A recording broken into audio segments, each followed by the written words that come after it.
Oke guys, Assalamualaikum warahmatullahi wabarakatuh. Eh, Kali ini saya akan membahas bagaimana cara mencari fenomena untuk penelitian di IDX statistik ya. Jadi sebenarnya itu nyari fenomena itu gampang-gampang susah. Nah, saya eh, akan membuat sebuah tutorial. Ini ada dari klien saya. Itu minta tolong kepada saya untuk mencari fenomena gitu di Bursa Efek Indonesia, dan saya sudah carikan, tapi ini hanya sebagai contoh aja. Saya ingin mendemonstrasikannya di sini. Jadi gini, pertama saya akan download IDX statistik itu 2019, 2020, 2021 dan 2022. Nah, setelah itu pertama teman-teman lakukan adalah kita harus mencari tahu dulu nih yang turun di subsektor itu apa gitu. Perusahaan apa saja sih yang turun per subsektor. Nah, cara mencarinya sebenarnya sudah ada sih di sini, teman-teman. Nah, ini adalah basic subsektornya. Ada subsektor customer, mining, miss industry, agriculture, trade, JCI. JCI ini adalah ini ya teman-teman ya, Jakarta Composite Index. Nah, sekedar informasi, Jakarta Composite Index ini adalah indeks harga saham gabungan. Nah, jadi JCI ini disingkatnya IHSG nih, indeks harga saham gabungan disingkat IHSG, dalam bahasa Inggris disebut juga Jakarta Composite Index JCI. Oke, nah, jangan sampai salah paham ya. Nah, ini adalah indeks harga saham gabungan. Artinya adalah semua gabungan dari subsektor ini rata-ratanya segini. Paham ya? Nah, sebenarnya ada banyak sih indeks saham, itu nggak hanya ini hanya sebagian besar ya. Saya kasih contoh misalkan ini dia 1,7 tadi ya, 1,70 ya rata-ratanya ya. Ini ada di sini 1,70 ya. Nih, oke. JCI ya. Nih, IHSG namanya, JCI. Oke, clear ya. Ada agriculture, mining, property, finance dan segala macam. Ini semuanya adalah sektor. Oke. Nah, di sini adalah YTD. YTD itu adalah peningkatan per tahun gitu. Jadi coba kita tadi um, biar teman-teman paham ya.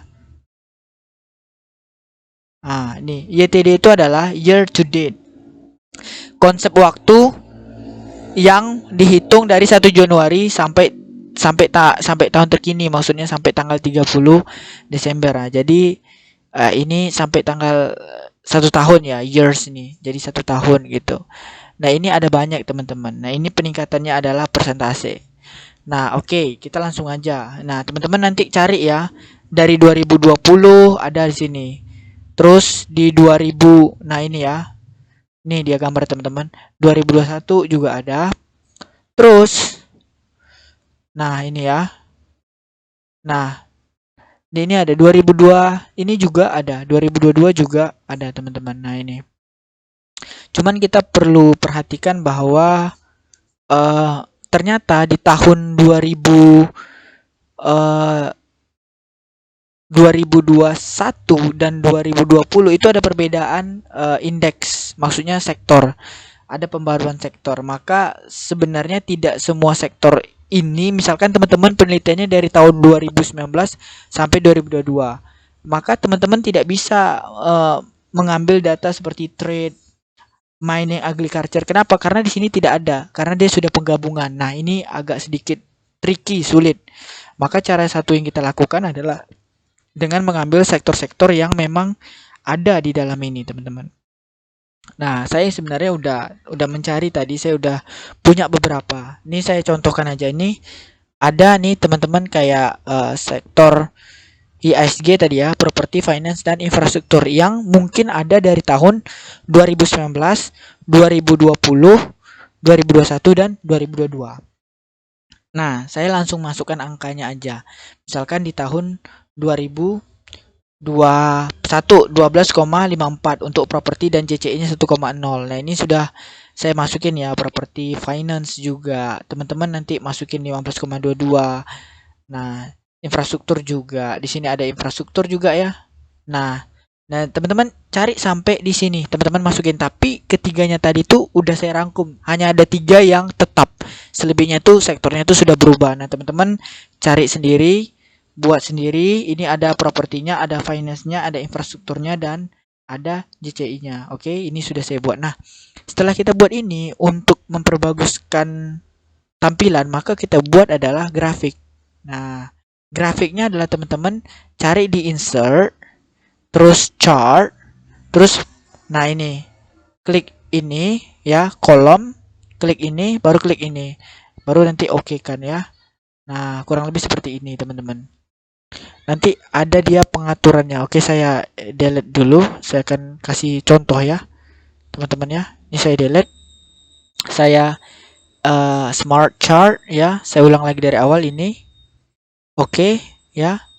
Nah, muncul ini bakalan ada Microsoft Word seperti ini. Terus teman-teman masukin nih tahunnya. Nah, tahun, terus masukin ke sini. Lalu setelah itu IHSG ya, teman-teman ya. IHSG, copy, terus masukin di sini, teman-teman. Nah, jadi sorry, salah.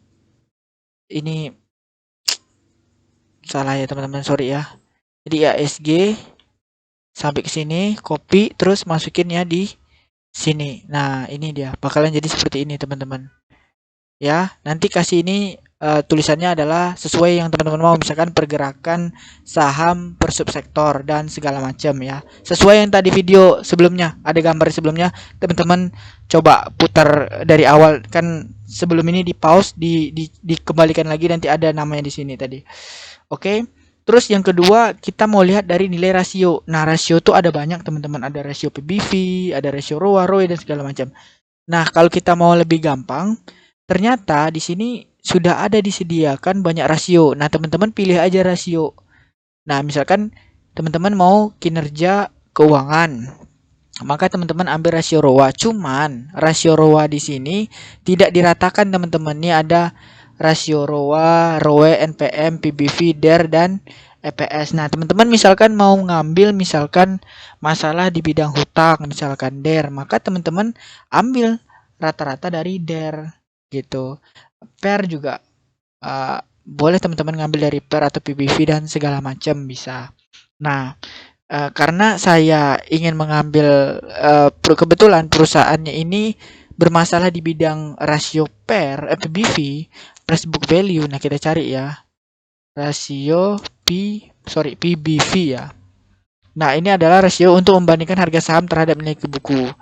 Jadi price book value ini kalau lebih kecil dari 1 dapat mengindikasikan saham perusahaan itu murah karena lebih rendah dari buku. Ini hanya pengertian, teman-teman. Nah, price book value ini dia lebih menggambarkan kepada nilai perusahaannya. Jadi nilai perusahaan itu adalah harga saham ya. Nah, jadi teman-teman tinggal cari nih. Ini saya sudah buat juga ya, misalkan di sini. Nah, ini ada tahun indeks properti hampir sama. Nah, caranya teman-teman cari dari bawah. Contohnya seperti ini ya. Per subsektor ini saya contohkan aja biar teman-teman paham ya. Nih, terus ke bawah ya. Teman-teman cari yang seperti ini, nih. Teman-teman nyari yang seperti saya. Nah, dia ada yang modelnya seperti ini nih.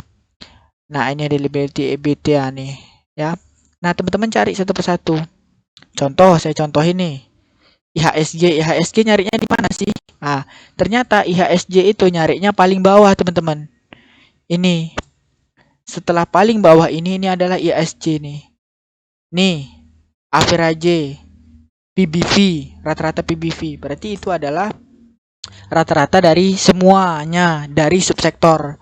Maka kita buat full subsektornya itu gitu. Rata-rata PBV-nya per subsektor, semua subsektor. Jadi itu ya teman-teman ya. Baru misalkan kita mau nyari misalkan subsektor dari financial. Nah, ini finance bank.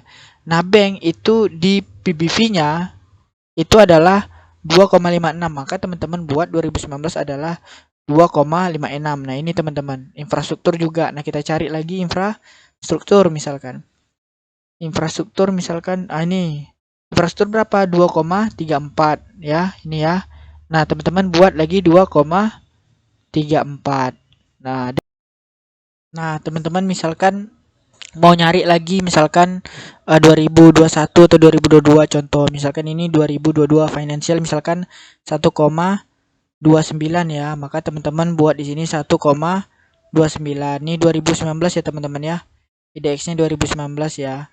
Ini 2018 nih 2022 maksudnya, ini 2019. Nah, teman-teman cari aja terus 2022 sesuai panduan di sini ya, infrastruktur dan segala macam. Nah, teman-teman setelah itu baru buat grafik seperti ini, diagram batang atau diagram grafik. Cuman ini diagram batangnya kurang bagus ya. Bagusnya itu memang diagram batang lebih bagus daripada diagram grafik kayaknya ya. Jadi ada model-model tertentu yang lebih bagus gitu. Nah, kita pilih yang bagus ya, kayak smart chart tadi. Dipilih teman-teman. Caranya sama aja. Ada kolom, ada pie, oke. Nah, kurang lebih seperti ini. Kalau teman-teman masih punya pertanyaan yang lain, silahkan chat di grup Telegram saya, dan harus wajib subscribe channel ini agar semua orang bisa mendapatkan pengetahuan yang sama, atau yang lagi kesulitan boleh di-share untuk teman-temannya yang lain. Terima kasih sudah menonton video ini. Assalamualaikum warahmatullahi wabarakatuh. Bye bye.